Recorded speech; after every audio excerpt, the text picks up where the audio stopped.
there to just overall get a better like cabinet makeup, like one to that like fit what we're trying to do this semester, well next year. Okay. And then a follow-up. So Eric, in the case of, let's say in an election, the only people, or the only, let's say nobody runs, and then somebody steps up and is like, oh, we'll run in a split, if like a split is the only option, like what would you suggest be like the viable solution in that situation? I mean, look,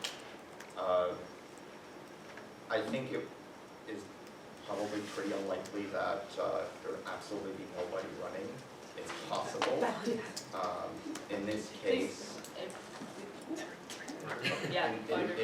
in those cases, that's where you have something like the necessity clause in the Constitution. I think the point that I'm generally making is, and I hear President Logan's points. Just the one issue that comes with that, right, is by then those folks have already been selected, which means in practice the Senate doesn't have the opportunity to interrogate whether it's appropriate to have that split term position or not, because you're not going to be able to run the hiring process over again. So really you're just leaving this to the discretion of the execs, and that might be what folks think is the best idea. I just happen to disagree. But I would say in that sort of circumstance where nobody runs, and you have to split the terms in order to just have a functioning SGA, that's when you do it. But that should be really the exception, not the rule. And I feel like right now, we have a history of not doing this, and we're starting to make it the rule by saying that this is what we need. And I don't think we should be taking that rule. That's just my position. Okay, I'm gonna call us back to the queue because I don't want, I feel like people have really stepped up and they want to talk, and I want to let everybody have a chance to talk. Okay, I'm going to say Senator Blackstone and then Quinn. Oh, and then Seymour. Yeah. I guess my main points are just that, like, the amendment is just so that there can be a possibility, like Fran said, to have these split positions. Is not, I think it is what you're saying, Eric. We're trying to make it an exception, like where if it is necessary to have a split position, then the execs can make a decision.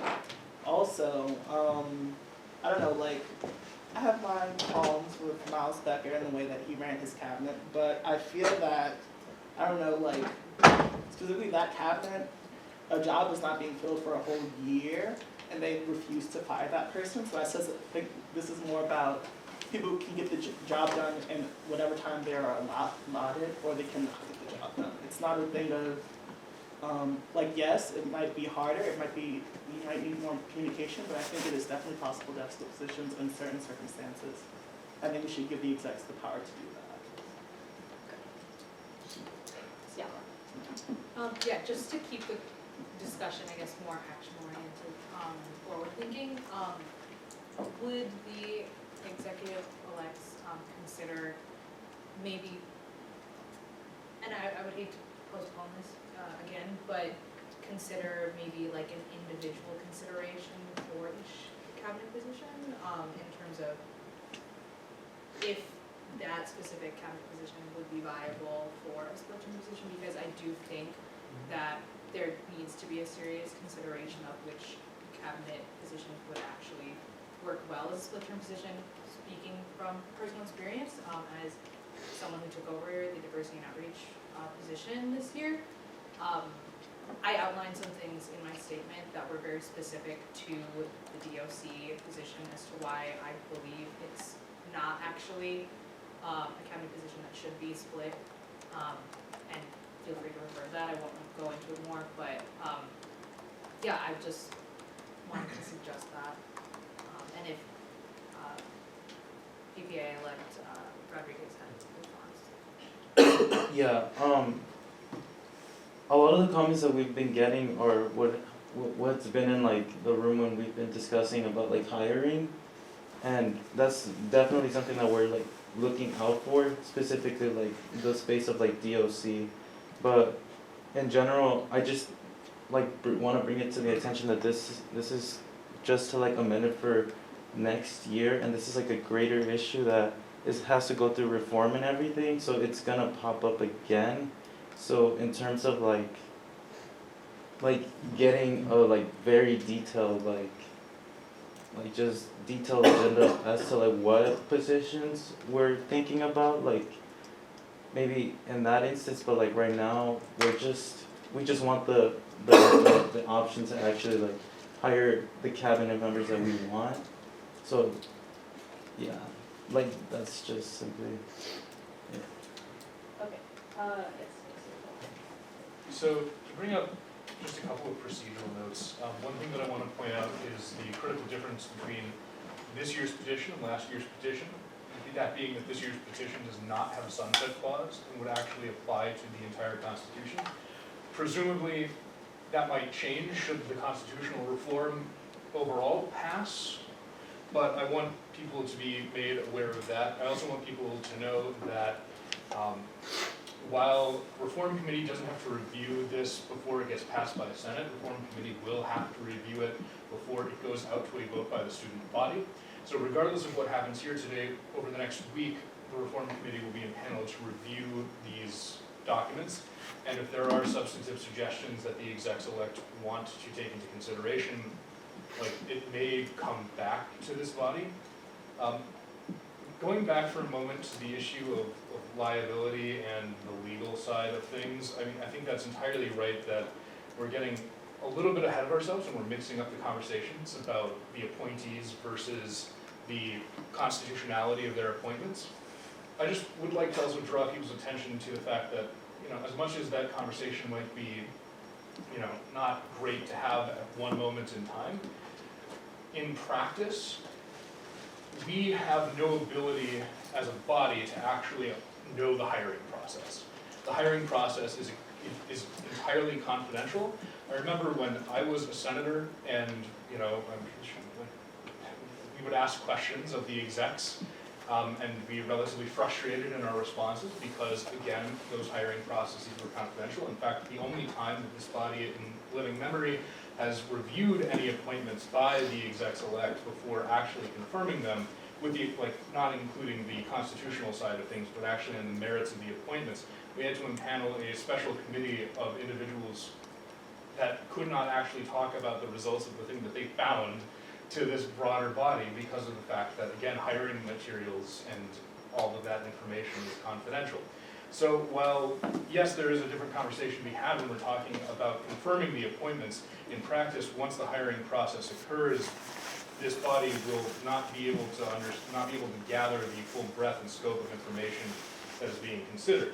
And in my conversations with members of student affairs, in my time as both the administrative coordinator and the treasurer, this general process of split-term positions introduces significant elements of liability and bias that the institution is not particularly fond of SGA implementing. I'm not saying that we should do anything just because administration tells us to do it, but these are individuals with years of human resources experience that perhaps know a little bit better what the law in these circumstances are with respect to how we can conduct hiring that is meeting the necessary guidelines of confidentiality while also ensuring that we have one that is as free and impartial and compliant with human resources guidelines as humanly possible.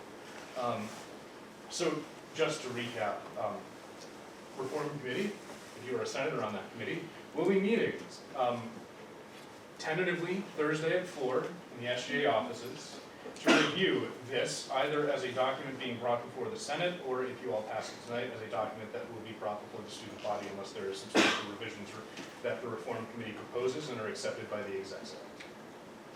Okay, Tucker, Senator Houston, then we swing over here, and then up there, and then over here.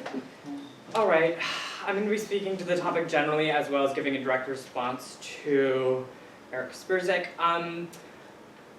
I find that you have a bit of good gall saying that my goals were low.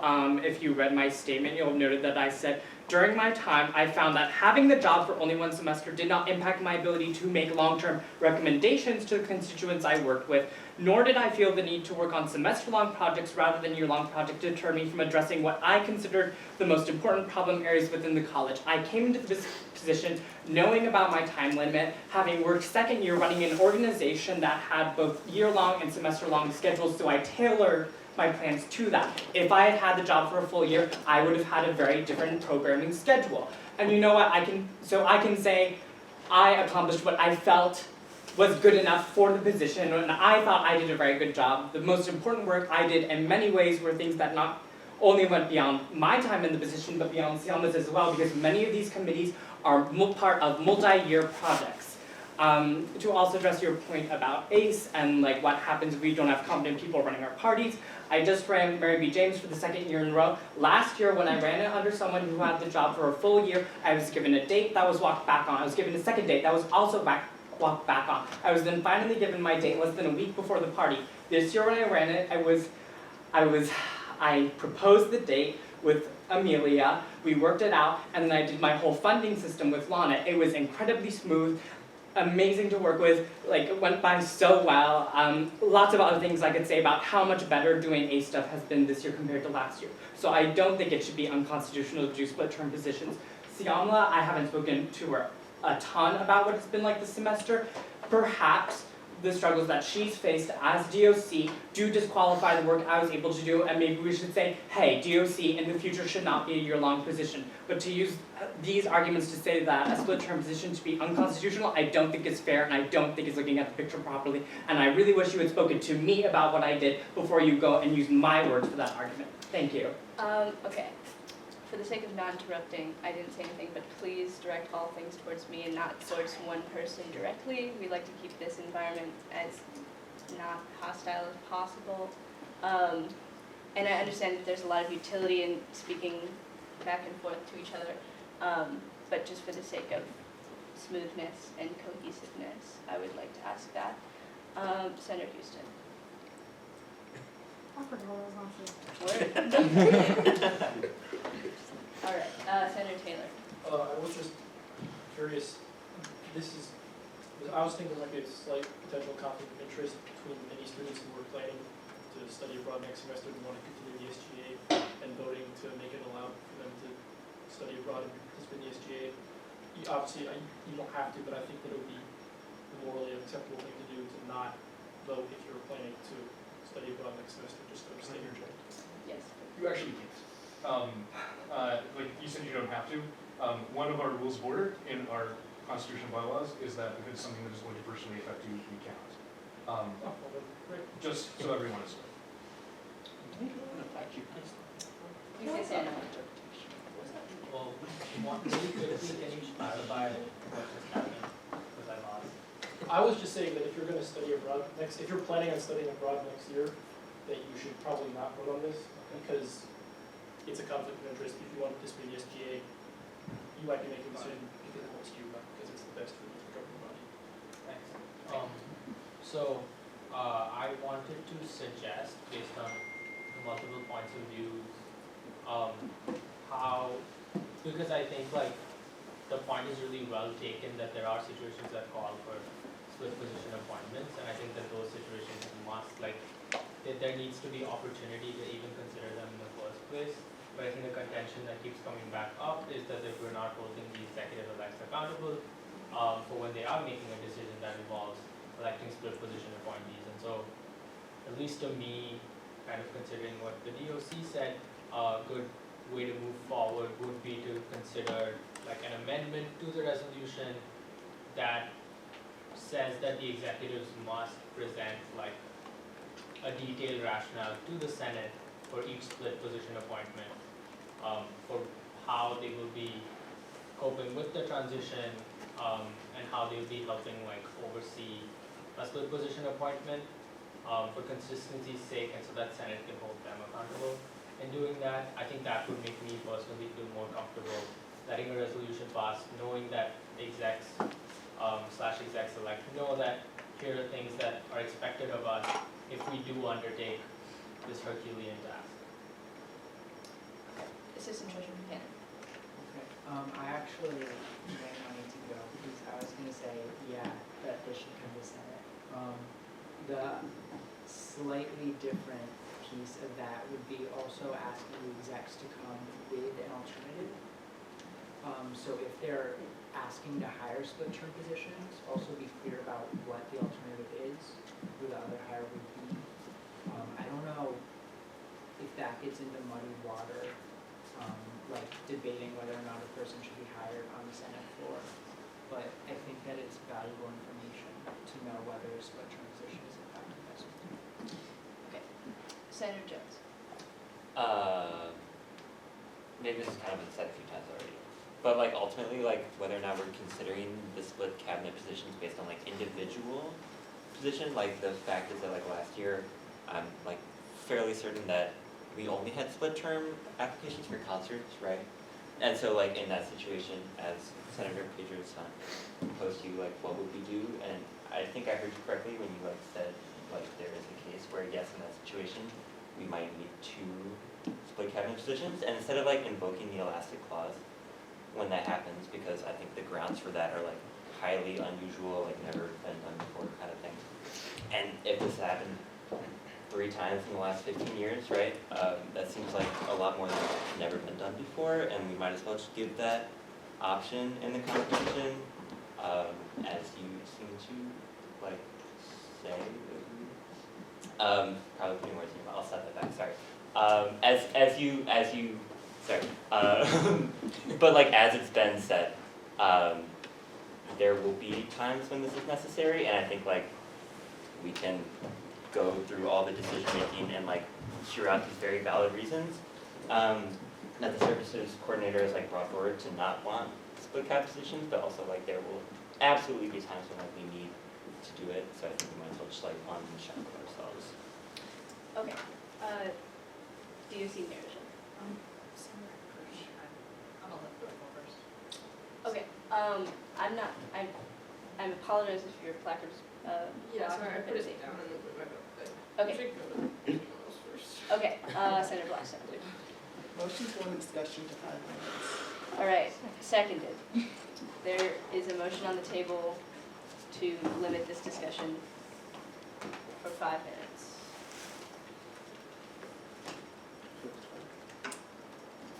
Yeah.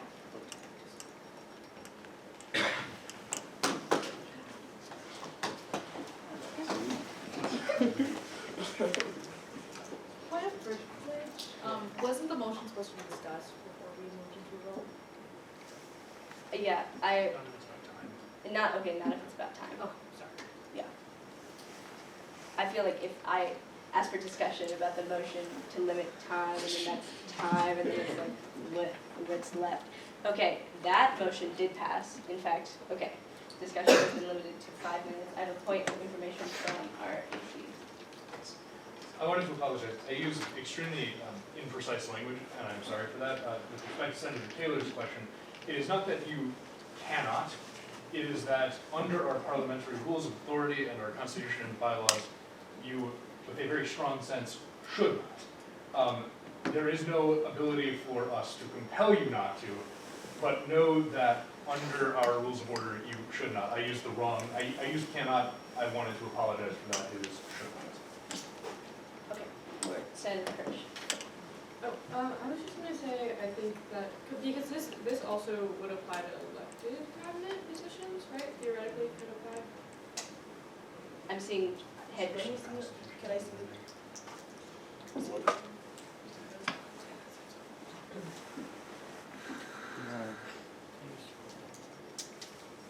I think, can we confidently say it's just appointments? Yeah, it's just for cabinet appointments. Okay. Okay, very good. Because Motion to amend the resolution, to add a caveat or whatever, add language that asks the executive elects to, if they appoint a split term position, present a comprehensive plan for how they will train, and for training and transition. okay. So the motion on the table currently, I'm just gonna say it back so that everyone's clear, is a motion to amend this resolution to consider that if the exec-elects are going to bring forth a split-term position, that they will have a comprehensive plan in training and transition. Point of information, or Yes. point of order. Just to make sure we're crystal clear, we're voting on inserting language that captures that spirit in this amendment at the discretion of, like, who's gonna write that language? Who are we trusting to write that, to reflect that? Who does that? I was under the understanding that that was like the people bringing forth the resolution. Okay. Cool, I just wanted to make sure that we had a person. Okay, yes. Specifically, this language would apply to all members of the SGA cabinet, including the president, vice presidents, assistant treasurer, and treasurer, not just the blanket slate of appointed cabinet officers. That is what Article 3, Section 1B, Clause 4 is pertaining to, is everyone, not just the appointed members. Okay. This is a resolution about the appointment of anyone as a split term, not appointment. The eligibility of The anyone to serve. positionality of in- anyone as a yes. split term position. Okay, there's currently a motion on the table. Is there discussion of that motion? Wait, Yes. How did it, can I, okay. Senator. Sorry. So it could theoretically apply to elected positions like president, vice president, you said. Could we like amend that amendment to also include like anyone who wants to run under a split position has to provide like a justification and rationale for that? Please.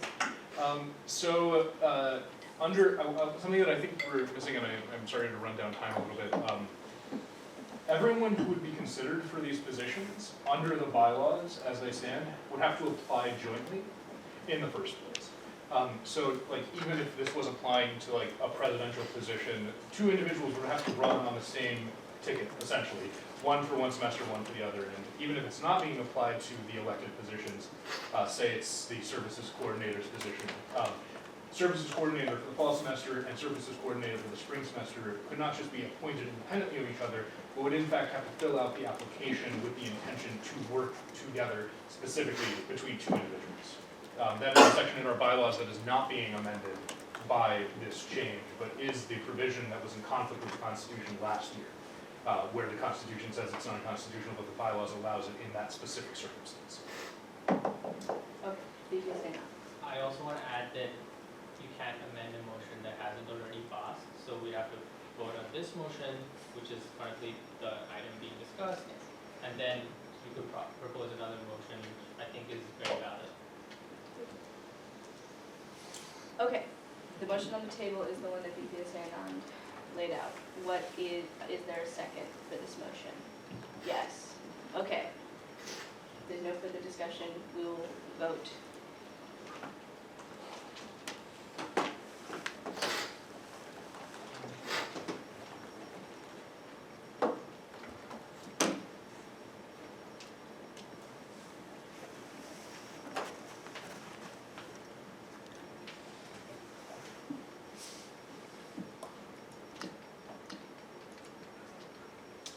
Okay, the amendment to the resolution passes, and I am under the understanding that this results in the people bringing forth the resolution to have to